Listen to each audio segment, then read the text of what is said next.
पवारप्रेमी असल्यामुळे सहज त्यांनी भविष्य त्या खराताला विचारलं होतं 2 दिवस आधी की काय वाटतं पवार परिवाराचं कसं होणार. तेव्हा खराताली त्याला सांगितलं जे मला कळलेलं आहे की पवारांमध्ये काही दिवसातच फार वाईट घटना त्या ठिकाणी घडणार आहे. दादांच्या घातपाताच्या पाठीमागे ना त्या ॲक्सिडेंटच्या पाठीमागे खरातच्या पूजाच्या मागे असणारं हेतू या सगळ्या गोष्टीचं कुठे समीकरण बसवलं बाहेर. आपल्यासोबत महाविकास आघाडीचे आमदार रोहित पवार आहेत, जे महायुतीच्या उमेदवाराचा प्रचार करतायत. दादा, आज दुसरा दिवस आहे प्रचाराचा. काल किती गावांचा केला आणि आज किती गावांचा करता? एक तुम्ही समजून घ्या की महायुतीचा मी प्रचार करतोय असं नाही. मी सुनित्रा काकींचा प्रचार इथं करत आहे. त्या आमच्या परिवाराच्या एक व्यक्ती आहेत.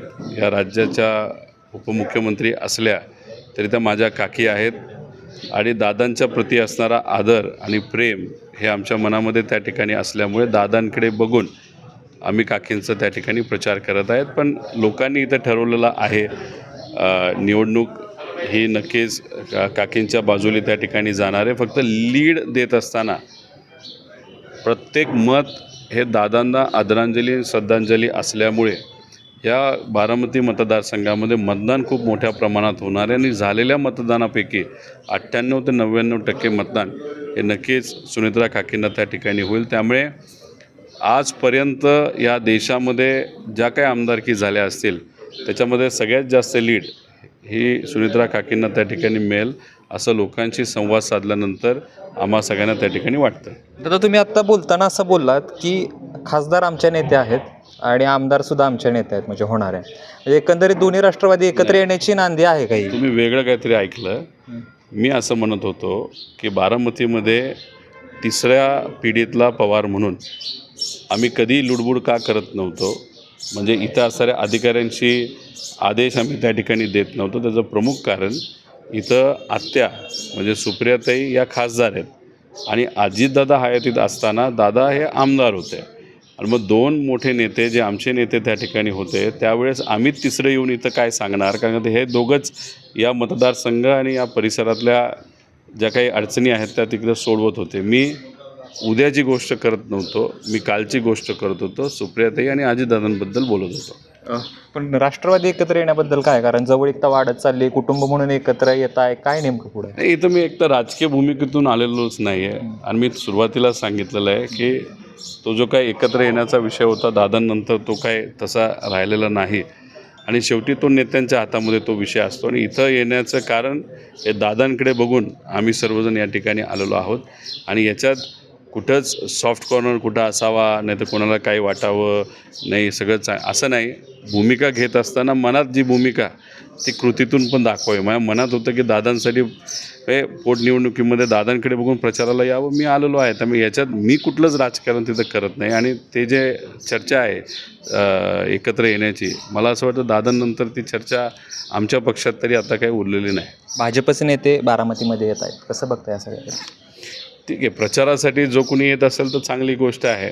येत असताना फक्त वेगळं काही उद्दिष्ट घेऊन जर येत असतील तर ती वेगळी गोष्ट आहे. कारण दादांची स्टाईल होती की प्रचार करत असताना मित्रपक्ष भाजप आणि एकनाथ शिंदे साहेबांचा असतानासुद्धा 2024ला त्यांनी कोणालाच प्रचाराला भाजपकडनं या ठिकाणी बोलवलं नव्हतं.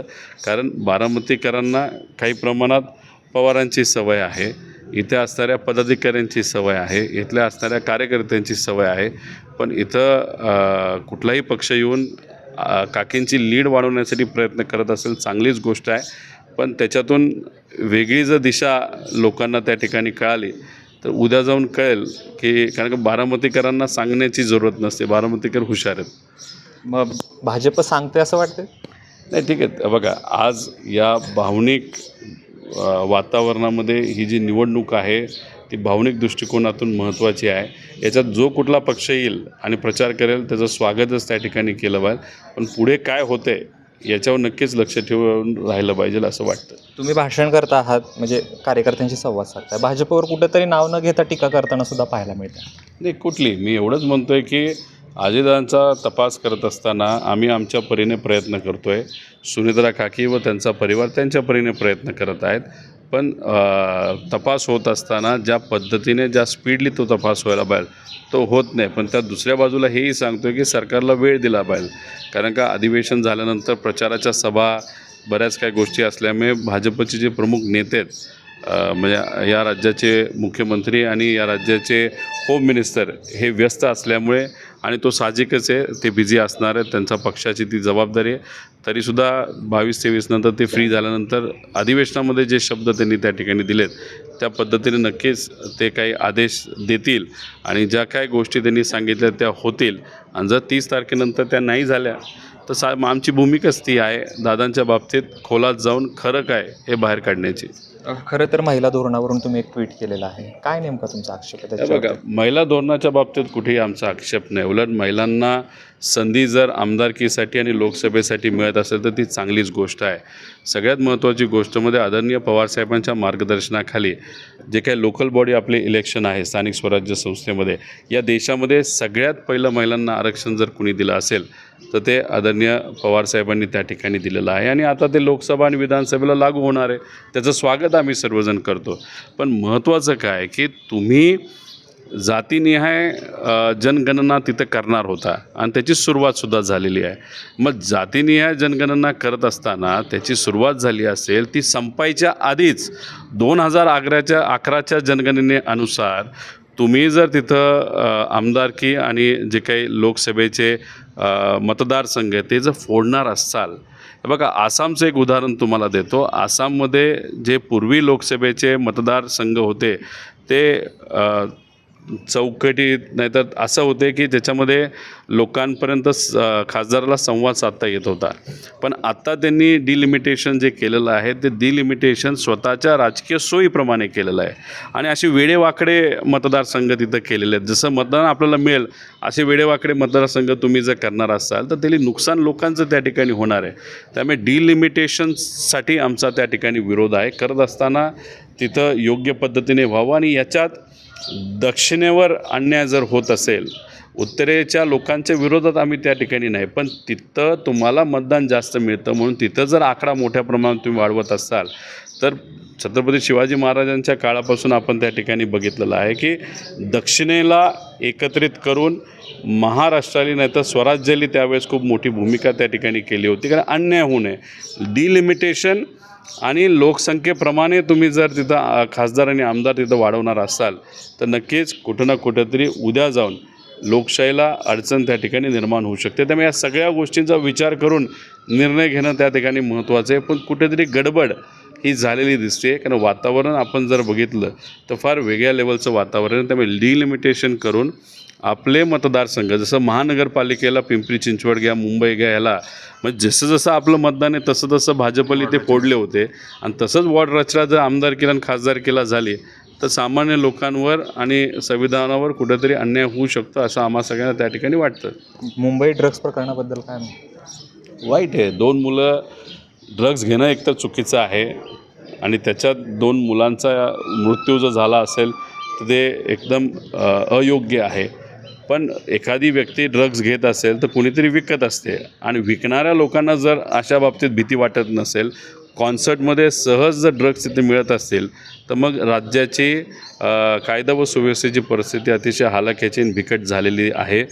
तिथं कळलं, कुणीतरी गेलं, त्यामुळे ती चर्चा झाली. पण आपण कॉलेजेस आणि स्कूलच्या आवारामध्ये सुद्धा मोठ्या प्रमाणात ड्रग्ज आता मिळते असं आम्हाला कळालं आहे. 2 प्रकारचे आहेत, काही ऑर्गॅनिक लेवलला केलेले ड्रग्ज आणि काही केमिकल लेवलला.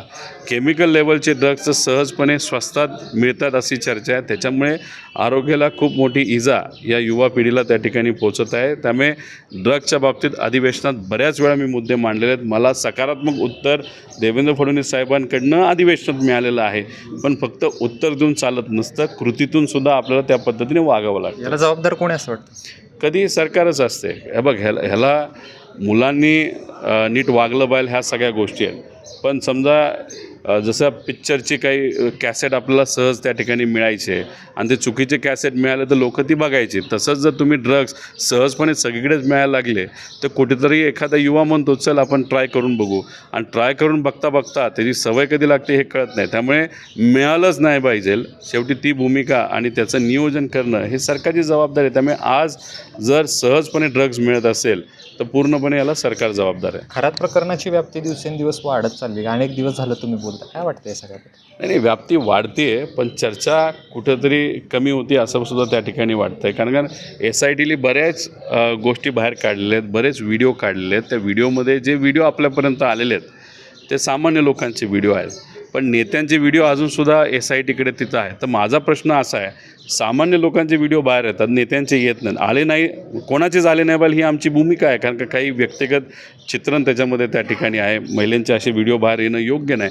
मग नेत्यांचे बाहेर येत नसतील आणि नेत्यांचे काही अशा काही विषयामध्ये महिलांच्या विषयातले व्हिडिओ आहेत असं मी म्हणणार नाही, पण मग काळी जादू करणारे, काळ्या बाहुलीवर रक्त टाकणारे असे जे काही पूजा असतात असे काही व्हिडिओज आहेत आम्हाला असं, कारण ते बाहेर येत नाहीत हे योग्य नाही. त्याच्याचबरोबर हा जो खरात व्यक्ती आहे 26, 27 आणि 28 जानेवारी याच्या आसपास त्याच्या अकाउंटमध्ये खूप मोठ्या प्रमाणात व्यवहार आले आणि तो भारताच्या बाहेर पळून जाणार होता अशी सुद्धा चर्चा आहे. त्याच्याचबरोबर काल 2 दिवसापूर्वी नाशिक भागामध्ये द्राक्ष उत्पादक शेतकरी आहे जे अनेक लोक तिथं जाऊन दर्शन घेत होते, नाहीतर त्या खरातांना भेटत होते. तर हा व्यक्तीसुद्धा त्याला चर्चा करत असताना पवारप्रेमी असल्यामुळे सहज त्यांनी भविष्य त्या खराताला विचारलं होतं 2 दिवस आधी की काय वाटतं पवार परिवाराचं कसं होणार. तेव्हा खरातेली त्याला सांगितलं जे मला कळलेलं आहे की पवारांमध्ये काही दिवसातच फार वाईट घटना त्या ठिकाणी घडणार आहे. काळी जादू भविष्य याच्यावर आमचा विश्वास नाही, पण या व्यक्तीली म्हणजे खरातेली जर त्याला असं काहीतरी सांगितलं असेल, मग काळी पूजा, दादांच्या घराबाहेरची पूजा, हे वक्तव्य, त्याच्याचबरोबर काही व्हिडिओ, याचं काही ना काहीतरी कुठं ना कुठंतरी असू शकतं. त्यामुळे माझं एवढंच मत आहे की इन्व्हेस्टिगेशन होत असताना राजकीय दृष्टिकोनातून फक्त काही लोकांवर दबाव आणण्यासाठी व्हिडिओचा वापर करण्यापेक्षा दादांच्या घातपाताच्या पाठीमागे नाही तर ॲक्सिडेंटच्या पाठीमागे खराच्या पूजाच्या मागे असणारं हेतू या सगळ्या गोष्टीचं कुठं समीकरण बसवलं बाहेर. अंजनी दमानी यांची कालची पत्रकार परिषद ऐकली, अनेक नेत्यांची त्यांनी नावं घेतली आणि तुम्ही जो उल्लेख करताय त्याचा देखील त्यांनी उल्लेख केला. नाही बघा, अंजली दमानिया ह्या ठिकाणी त्या ठिकाणी बोलत आहेत. एक तर मला मुख्यमंत्री साहेबांना विचारायचं आहे की अंजनी दमानियांनी एवढे पुरावे दिल्यानंतर तुम्ही त्या बाबतीत खरंच काय बोलत नाही? कारवाई करायला पाहिजे ना, तुम्ही होम मिनिस्टर आहात की बोलत नसावेत? नाही, तुम्ही कारवाई केली पाहिजे. आणि जर तुम्ही कारवाई करणार नसाल, नाही तर त्यांनी दिलेले पुरावे हे योग्य नसतील तर मग तुम्ही अंजनी दमानी यांचा त्या ठिकाणी तपास करा. त्यांच्याकडे CDR कसे आले, काय आले, कारण का दोन्ही बाजूला त्या बोलत चालल्यात आणि दादांबद्दल बोलत असताना काही गोष्टी त्यांच्याकडे असतील आणि त्याच्यावर त्या बोलत असतील तर आम्ही स्वागत करतो, पण फक्त त्या बोलत आहेत पण त्याच्यावर कुठंच कारवाई होत नाही. आता आम्ही प्रयत्न करून FIR करणं ह्या सगळ्या गोष्टी तिथं करत आहोत दादांच्या बाबतीत, पण मग इथं दमानिया ताई बोलत चाललेले आहेत पण मग सरकारमधून कुणीच काय करत नाही. मग कारवाई करायची असेल तर त्या बोलतात त्या सगळ्या पुराव्याकडे बघत असताना त्या लोकांवर कारवाई करावी, नाहीतर मग ते जर कागदपत्र चुकीचे असतील तर मग यांच्यावर तरी कारवाई करावी. काहीतरी तुम्ही करा, पण नुसतंच चाललं आहे आपलं, त्यात काहीच दिशेनं जर जात नसेल तर ते योग्य नाही. खूप खूप धन्यवाद. तरी होते रोहित पवार. जर ते त्यांचं म्हणणं असं आहे की जर गोष्टी येत आहेत समोर तर त्याच्यावरती कारवाई काय होत नाही असा प्रश्न जो आहे तो थेट रोहित पवार विचारताना पाहायला मिळत आहे. आणि सुनेत्रा पवारांच्या प्रचारार्थ ते बारामतीमध्ये आज दौरा करतात. कॅमेरा पर्सन जीवनसह जयदीप भगत, ABP माझा, बारामती. ABP माझा, उघडा डोळे बघा नीट.